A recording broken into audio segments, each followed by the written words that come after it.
Telugu Desam party లేదంటే కూటమి ప్రభుత్వం జాగ్రత్త పడుతుందా? ఒక పక్క గత కొద్ది రోజులుగా అధికారులను తప్పులను ఎత్తి చూపించే ప్రయత్నం. మొన్న రెవెన్యూ శాఖలో బాలేదనో, లేదంటే ట్రాన్స్‌పోర్టేషన్ శాఖ మంత్రి సరిగ్గా లేదనో, వాళ్ళకి ర్యాంకులు ఇవ్వడం, మార్కులు ఇవ్వడం.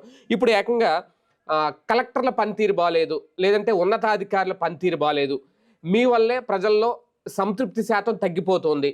ఇంకా పెరగాలి అనేది. అంటే ఇక్కడ అధికారులను బ్లేమ్ చేసే ప్రయత్నం పత్రికలు చేస్తున్నాయా?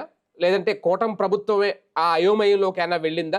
ఒక ఇన్‌సెక్యూర్ ఫీలింగ్ ఏమన్నా కనిపిస్తుందా? నిన్న తాజాగా జరిగిన దాంట్లో ఇకపై స్పీడ్ ఆఫ్ డె డెలివరింగ్ గవర్నెన్స్ ఉండాలి అనేది. ఒక పక్క పీపీపీల మీద ఇంకా క్లారిటీ లేదు.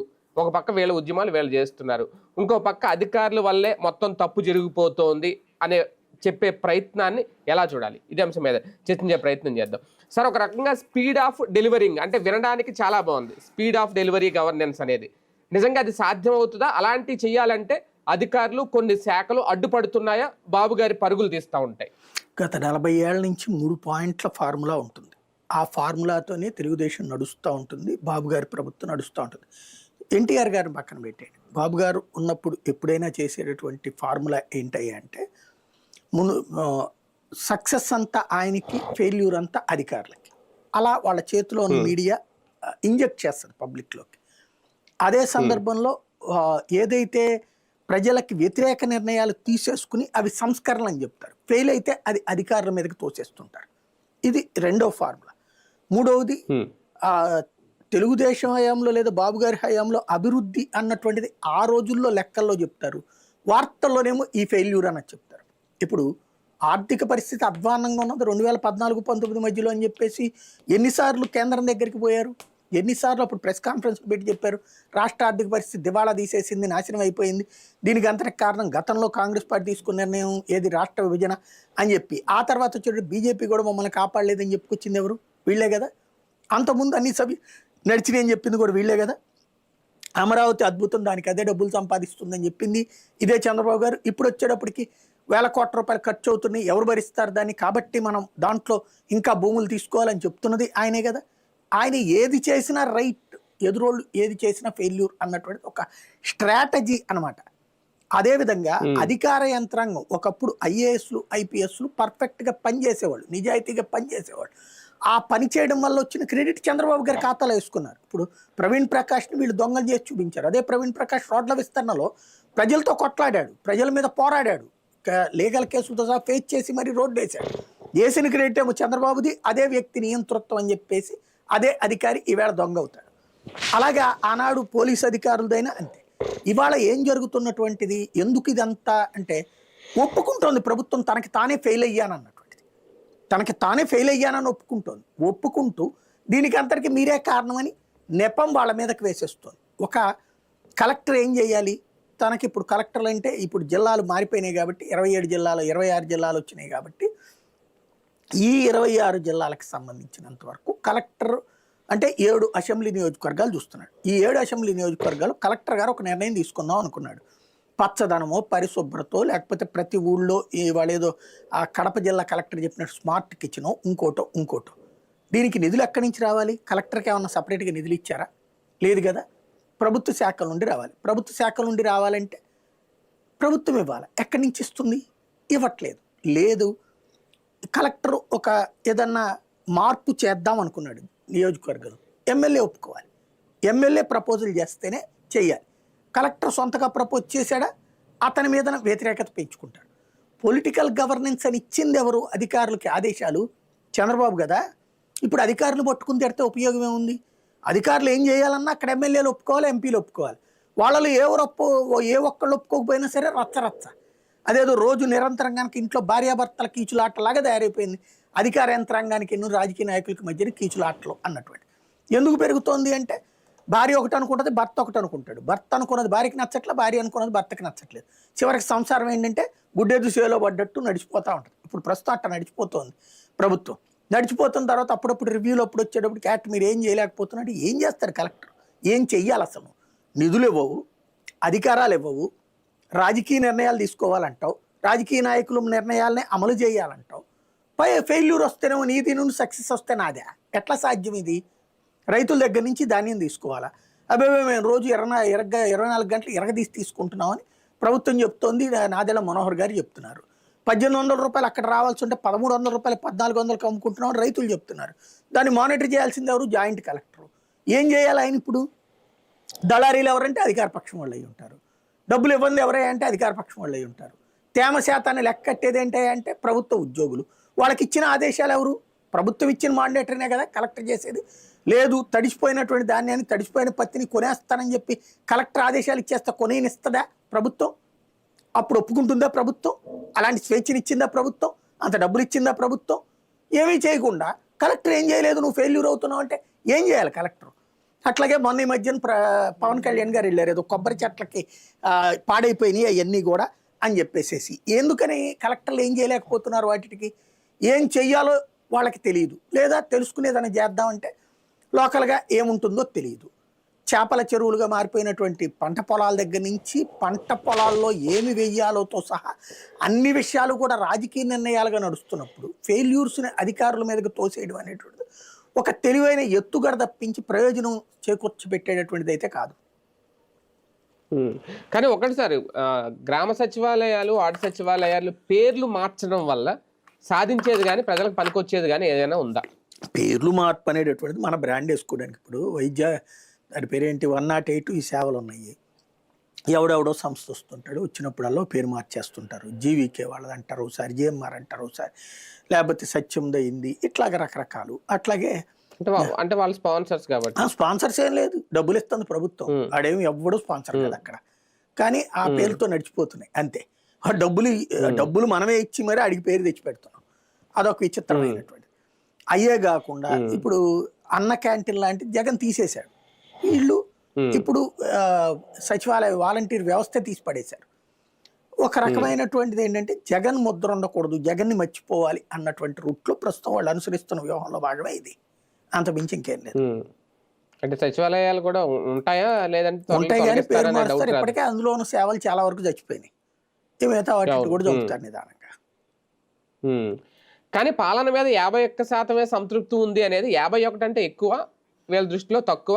దానికి కారణం కూడా అధికారులే. 49% అంటే 100కి 49 మంది విఫలమయ్యారు అంటే, 49 మంది తిడుతున్నారంటే అయిపోయినట్టు ప్రభుత్వం రకంగా.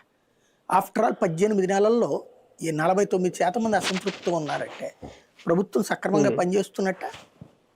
వాళ్ళు చెప్పుకుంటున్న లెక్కే మళ్ళీ అదే వేరే వాళ్ళు చెప్పుకుంటే తప్పట్టేవాళ్ళేమో, అమ్ముడు పోయారు ఏదో మాట్లాడారు అంటే ఆ విషయంలో నిజాయితీగానే చెప్తున్నారు. అయితే దాంతోనే వస్తున్నటువంటిది. బేసిక్గా సమస్య ఏంటంటే కుక్క పని కుక్క చేయాలి, గాడిద పని గాడిద చేయాలి. కలెక్టర్ పని కలెక్టర్ చేయాలి, రాజకీయ నాయకుడి పని రాజకీయ నాయకుడు చేయాలి.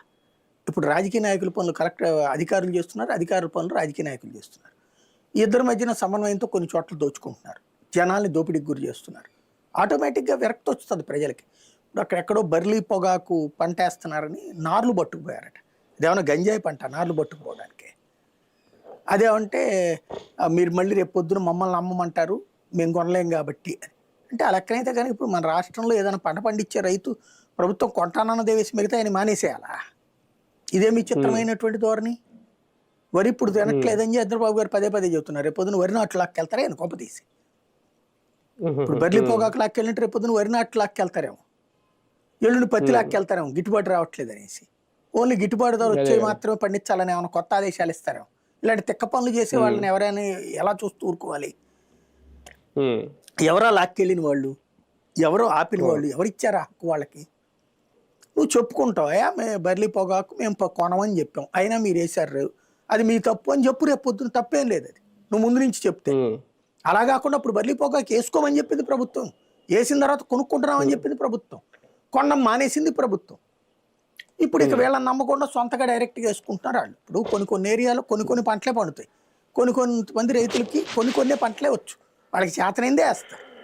ఇప్పుడు మీ పిల్లల్ని ఏ స్కూల్లో వేయాలో నేను డిసైడ్ చేస్తాను, లేకపోతే కానీ నేను బలవంతంగా లాక్కెళ్తానని ఒప్పుకుంటాం మనం. ఇప్పుడు అంతే కదా, రైతు వాళ్ళ ఇష్టం, వాళ్ళు ఏమేసుకోవాలన్నట్టు. నువ్వు చెప్పు, ఓకే నేను ఇదైతే కొంటాను లేకపోతే ఇది కొనను, గుడ్. వాళ్ళు అయినా కూడా వేశారు, లెట్ దెమ్ లీవ్, వదిలే, నష్టపోతారు అదే కానీ. అంతేగాని నువ్వు గొడవ చేయడం ఏంటి, నువ్వు లాక్కెళ్ళడం ఏంటి? అదే గంజాయి పంటనే లాక్కెళ్ళలేకపోతున్నాం మనం, అలాంటిది ఈ పట్టుకుని లాక్కెళ్తారా? ఇది అధికార యంత్రాంగం తప్పనాలా, ప్రభుత్వం తప్పిది అనాలా? ప్రభుత్వం వీళ్ళ మీద ఒత్తిడి తెస్తుంది. మనం కొరమన్నాయని బయట ఎట్లా చేస్తున్నారా అని చెప్పి చివరికి అది డిక్టేటర్షిప్ రూలింగ్ అవుతుంది. అంటే అధికార యంత్రాంగాలు ఇష్టారాజ్యం, అధికార యంత్రాంగాలను ఎత్తిన పెత్తనం చేస్తున్నట్టు ప్రభుత్వపు ఇష్టారాజ్యం అవుతుంది. అవును. కానీ జిల్లాల ఇన్ఛార్జ్ మంత్రులకి కలెక్టర్లకి మధ్య సమన్వయం అన్న కొరవడుతుందా సార్? అదేమన్నా గమనించారా డిప్యూటీ సీఎం గానీ సీఎం గానీ? ఎవరు ఏది గమనించరండి. బేసిక్ సమస్యల్లో ఏంటంటే ఈ ఉపన్యాసాలు నా చిన్నప్పటి నుంచి అంటున్నా, ప్రతిసారి కలెక్టర్ల మీటింగులు 2 రోజులు సాగదీసి ఉపన్యాసాలు తప్పించి ఏంటి ఒరిగేది నాకు తెలియక అడుగుతాను. బేసిక్గా ప్రతి కలెక్టరు నీ జిల్లాలో ఏమేం చేయదలుచుకున్నావో లిస్ట్ పట్టరా. ఫస్ట్ నువ్వు నా దగ్గరకు వచ్చే ముందు నీ జిల్లాకు సంబంధించిన ఎమ్మెల్యేలు ఎంపీలని ఓ రోజు పిలువు, వాళ్ళందరినీ కూర్చోబెట్టి సమీక్షించు. ఇదివరకు అది జరిగేది కదా జిల్లా పరిషత్ మీటింగులు ఇవన్నీ కూడా. ఆ తర్వాతని జిల్లాకు సంబంధించిన DDRC అని అభివృద్ధి మండలి సమావేశాలని జరిగేది ఇన్ఛార్జి మినిస్టర్ ఆధ్వర్యంలో. అవన్నీ మినిట్స్ రాసుకుని వచ్చేవాడు. తర్వాత నాటి ఎట్లా ఏమైనా లోపాలు ఉంటే ప్రభుత్వం చంద్రబాబు గారు చెప్తారు. ఇప్పుడు అట్లా ఏమైనా జరుగుతుందా అంటే ఏమీ లేదు, నేరుగా వచ్చేస్తున్నారు. వచ్చిన తర్వాత మీరేదో మీ ముద్ర ఏదయ్యా అని అడుగుతుంటే ఇప్పుడు ఒక ఆయన స్మార్ట్ కిచెన్ అంటే ఇంకొక ఆయన ఇంకో డెవలప్మెంట్ అది చేశారంటే వాళ్ళ ఇండివిజువల్ ప్రజెంటేషన్స్ చేశారు. బట్ జిల్లాకి ఏం చేస్తున్నారో ఎవరు చెప్పాలి. వ్యవసాయానికి సంబంధించి గిట్టుబాటు ధర కల్పించారా, మద్దతు ధర కల్పించారా, కొనుగోలు చేయించారా, ఎవరికన్నా అమ్మిపించారా, ఏమన్నా వాటిలో ఇన్వాల్వ్ అయ్యారా? అట్లాగే ఇళ్ల కట్టడాలు ఎందుకు ఆగిపోయినాయి, కన్స్ట్రక్షన్స్ ఎందుకు మధ్యలో మానేశారు, అట్లాగే అందరికీ మరుగుదొడ్డి అన్నది సక్రమంగా అమలవుతున్నదా లేదా, అట్లాగే ఏదైతే రోడ్లు పాడైపోయి ఉన్నాయి కదా, గుంటలు పడి ఉన్నాయి కదా, అవి ఏమైనా పూడ్చారా లేదా, పూడ్చితే ఎలా పూడ్చారు, ఎంత ఖర్చుతో పూడ్చారు, ఎవరి ద్వారా పూడ్చారు, పూడ్చకపోతే ఎందుకు పూడ్చట్లేదు, ఎంత డబ్బులు అవసరం అవుతుంది, ఇవి కదా విధాన ప్రణాళికలు తయారు చేయాల్సింది. ఫస్ట్ వాళ్ళ జిల్లాల స్థాయిలో మీటింగ్ని ఏర్పాటు చేసుకుని కలెక్టర్ ఒక లిస్ట్ అవుట్ చేసుకోవాలి. దాంట్లో ఏ డిపార్ట్మెంట్ నుంచి ఎంతెంత కలెక్టర్ ఖర్చు పెట్టగలడో లెక్క రాసి మిగతాది ప్రభుత్వానికి చెప్పి, ప్రభుత్వంతో ఈ కలెక్టర్ మీటింగ్లో చెప్పి ఆ పైన అప్రూవల్స్ తీసుకుని వెళ్ళాలి. అదే సందర్భంలో ఏదైతే అంతగా లేదు, అసలు ఈ దిక్కుమాలినటువంటి డిబేట్లన్నీ మానేసి 2 రోజులు ఇప్పుడు టైం వేస్ట్. ఈ 2 రోజుల్ని 24 గంటల్లో 14 గంటలు చర్చలు జరిగినాయి కదా, 14 + 14 28 గంటలు వేసుకోండి. 2 రోజుల పాటు ఒక్కొక్క జిల్లాకి ఒక కలెక్టర్తో పాటు ఆ జిల్లాకి సంబంధించిన ఎమ్మెల్యేలు ఎంపీలందరినీ చంద్రబాబు గారి సమక్షంలో అటెండ్ అవ్వమని చెప్పండి. సింపుల్. అధికార యంత్రాంగాలు అందరూ అక్కడ లైన్లో కూర్చోమనండి. చీఫ్ సెక్రటరీలు, ప్రిన్సిపల్ సెక్రటరీ, రెవెన్యూ సెక్రటరీ వాళ్ళందరినీ అక్కడ కూర్చోమనండి. వీళ్ళని వరకు పిలవండి. కలెక్టర్ గారు ఉండాలి, జాయింట్ కలెక్టర్ గారు అక్కడ ఉండాలి, వాళ్ళిద్దరు ఇటు, ఎమ్మెల్యేలు అందరూ ఇటు, ఎంపీలని ఎదురు కూర్చోమనండి. వీళ్ళ ప్రణాళికలు ఆయన ఎదురుగుండా తేల్చమని చెప్పండి. సింపుల్, పరిష్కారం అయిపోతుంది కదా. ఒకవేళ కలెక్టర్లు చేద్దామంటే వీళ్ళు ఆపుతున్నది, లేదా వీళ్ళు ప్రపోజ్ చేస్తే కలెక్టర్ ఆపుతున్నది, పరిష్కారం అయిపోతుంది కదా. 1 గంటకు మించి టైం అవసరమా వీటికి? ఈ 2 రోజుల పాటు ఈ ఉపన్యాసాలు, అయ్యో నేను అంత అద్భుతం చేశాను, ఇంత అద్భుతం చేశాను, అయినా కూడా మీరందరూ సరిగ్గా సక్రమంగా ప్రవర్తించట్లేదంటూ వాళ్ళని తిట్టడం ఎందుకు, శాపనార్థాలు పెట్టడం ఎందుకు? ఈ పని సింపుల్గా అయిపోయేటటువంటిది కదా. ఈ 48 గంటల్లో బోల్డ్ అని పరిష్కరించవచ్చు కదా. నెలకి 2 రోజుల పాటు దీనికి కేటాయించమనండి. నెలకి 2 రోజుల పాటు, లేదా 3 నెలలకి 2 రోజులు కేటాయించుకోండి. ఎందుకంటే నెల అయితే కష్టం అనుకుంటే అయిపోయా, మిగతాది ఇంకేం పని ఉంటుంది అప్పుడు? అంత మించి చించుకోవాల్సిన పని ఏముంటుంది? ఎందుకని? మనం పొలిటికల్ గవర్నెన్స్ అన్నాం కాబట్టి, ప్రజాప్రతినిధులు కూడా ఇన్వాల్వ్ చేయాలనుకుంటున్నాం కాబట్టి, కలెక్టర్లకి పెత్తనం వద్దనుకుంటున్నాం కాబట్టి ఈ ఆస్పెక్ట్ గుడ్, చేయండి ఈ పని. అలా కాకుండా ప్రతిసారి మీటింగ్కి నేను లేచినటువంటి సందర్భంలో అంటూ ఒక చిన్న చర్చా కార్యక్రమం బిగిన్ చేసి దాంట్లో నుంచి పలువురు ప్రశంసలు, పలువురు చొరకలేమో లోపల దాచిపెట్టుకుంటూ బయటికి మేకపోతు గాంభీర్యపు నవ్వులు, ఇవన్నీ అవసరమా?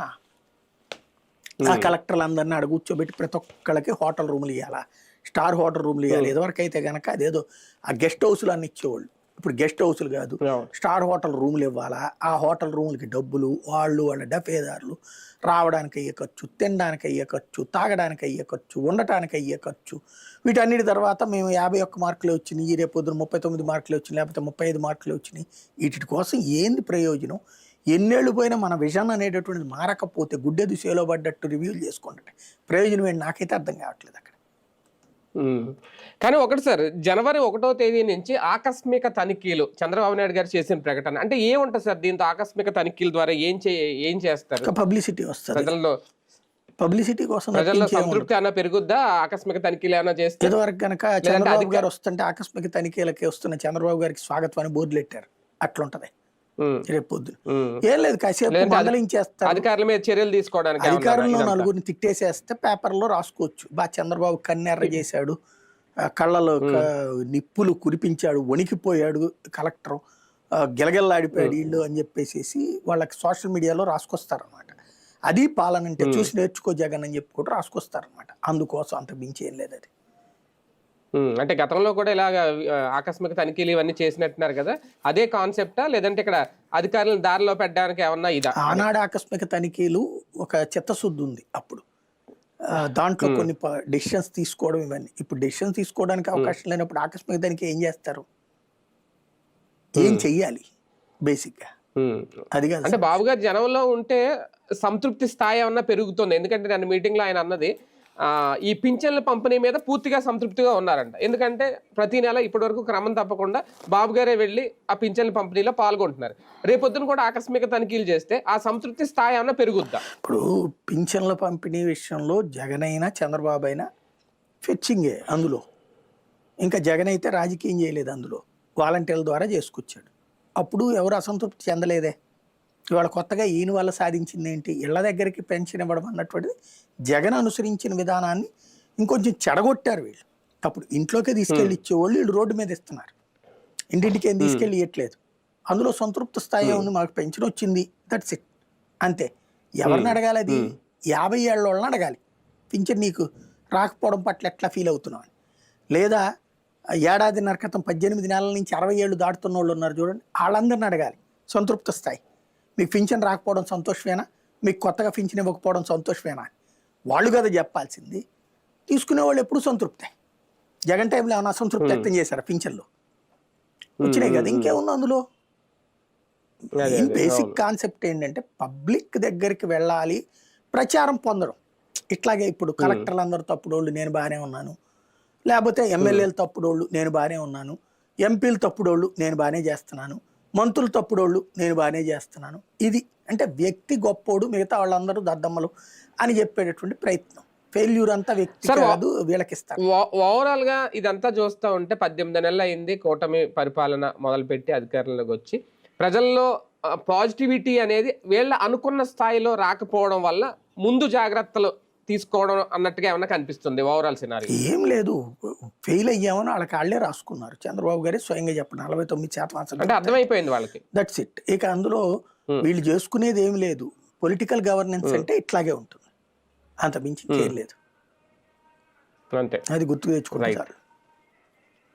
రైట్ రైట్ చూద్దాం, ఒక మార్పు కోసం ఏమన్నా ప్రయత్నం చేస్తున్నారా కూటమి ప్రభుత్వం? కాకపోతే నిజాయితీగా చెప్పుకుంటున్నారు 51% మాత్రమే సంతృప్తి ఉంది అనేది. అంటే 50%తో పోలిస్తే 1% ఎక్కువ ఉంది, 49% అసంతృప్తే ఉంది. ఆ అసంతృప్తి ఎవరికి సంతృప్తిగా మారుతుంది? దాన్ని వీళ్ళ వైపు టర్న్ చేసుకోవడానికి మొదలుపెట్టిన రాజకీయాల ప్రయత్నాల మధ్యలో అధికారులు బలవుతున్నారు. వేచి చూద్దాం భవిష్యత్ కార్యాచరణ ఏంటి కూటమి ప్రభుత్వాన్ని అనేది.